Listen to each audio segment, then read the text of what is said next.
இன்றைக்கி என்ன லஞ்சுன்னு பார்க்கலாம். சுட சுட சாதம், அதுக்கப்புறம் இன்றைக்கி வந்து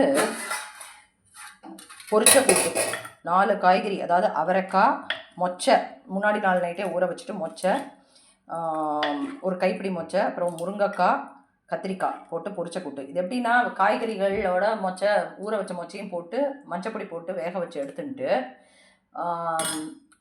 வரமிளகாயையும் மிளகையும் குறை நரைச்சி அதை வெந்தக்காயோடு போட்டுட்டு, உப்பு போட்டு, பருப்பு ஒரு பருப்பு வேக வச்சு அதையும் போட்டு, அது கொஞ்சம் கொதி வந்த உடனே தேங்காய் ஜீரகம் அரைச்சி அதில் ஊற்றி ஒரு கொதி வரணும்.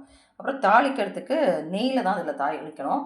கடுகு, பெருங்காயம், கருவேப்பிலை, வத்த மிளகாய் தாளித்து போட்ட வேண்டி தான்.